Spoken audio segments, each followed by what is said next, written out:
ધરમપુર નગરપાલિકાની ચૂંટણીમાં ખેલાયો દાવ. કોંગ્રેસના વોર્ડ નંબર 3ના ઉમેદવાર સંદીપ ડાભડિયા આજરોજ બપોરથી થયા સંપર્ક વિહોણા. કોંગ્રેસ પાર્ટીએ લગાવ્યા ભારતીય જનતા પાર્ટી પર આરોપ. ધરમપુર નગરપાલિકાની ચૂંટણીમાં દાવ ખેલાયો. કોંગ્રેસના વોર્ડ નંબર 3ના ઉમેદવાર સંદીપ ડાભડિયા આજરોજ બપોરથી સંપર્ક વિહોણા થયા છે.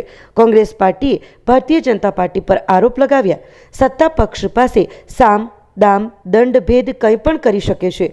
કોંગ્રેસ આજરોજ બપોરથી વોર્ડ નંબર 3ના ઉમેદવાર સંદીપ ડાભડિયા મિસિંગ થતાં પરિવારજનો અને કોંગ્રેસ દ્વારા શોધખોળ હાથ ધરાઈ છે. હાર ભાળી ગયેલી ભારતીય જનતા પાર્ટી દ્વારા ખેલ રચ્યો હોવાનો કોંગ્રેસનો આક્ષેપ છે.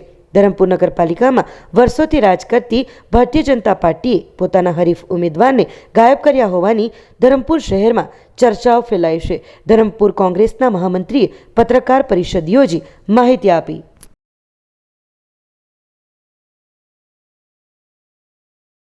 હું વલસાડ જિલ્લા કોંગ્રેસ સમિતિનો મહામંત્રી છું. મારું નામ અજીત ગરાસિયા છે.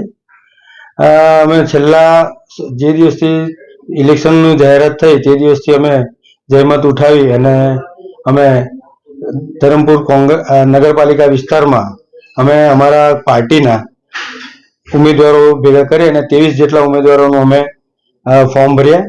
આજે સવારે સંદીપભાઈ અમારી ઓફિસે આવેલા હતા, અમારી સાથે ચર્ચા કરી અને ત્યારબાદ બપોરે અમે લગભગ 1:30 વાગ્યાની આજુબાજુ અમે સંદીપભાઈનો સંપર્ક કરવાની કોશિશ કરી. એમનો મોબાઈલ સ્વિચ ઓફ આવેલો. ત્યારબાદ અમે એમના ઘરે અને આજુબાજુ તપાસ કરતા તેઓ મળી આવેલા નહીં. એટલે અમને આશંકા છે આ જે ઓપોઝિટ પાર્ટી જે છે અને છેલ્લા 30 વર્ષથી નગરપાલિકાની અંદર એમનું શાસન છે, પણ આજે એમને એવો ડર છે કે અમે સત્તામાં નહીં રહીએ. એટલે અમને આશંકા છે કે આજે અમારો વોર્ડ નંબર 3નો જે ઉમેદવાર છે એમને એ લોકો ક્યાંક અને એમને ગુમ કર્યો હોય એવી અમને આશંકા છે. કેમ કે ભાજપ કંઈ પણ કરી શકે, કેમ કે આપણે જોઈએ છે તો આપણને વિરોધ કરવા દેતી નથી કે કશું કરવા દેતા નથી. તો તેવા સંજોગોમાં અમને પૂરેપૂરી શંકા છે કે એમણે હાર ભાળી ગયેલા એ લોકો કંઈ પણ કરી શકે. એટલે અમને આશંકા છે. હવે જો ધારો કે આ વ્યક્તિને કંઈ પણ થાય મૂકે તો એની જવાબદારી પણ અમે એવું એ કરીએ કે સામેવાળા પક્ષની રહેવી જોઈએ.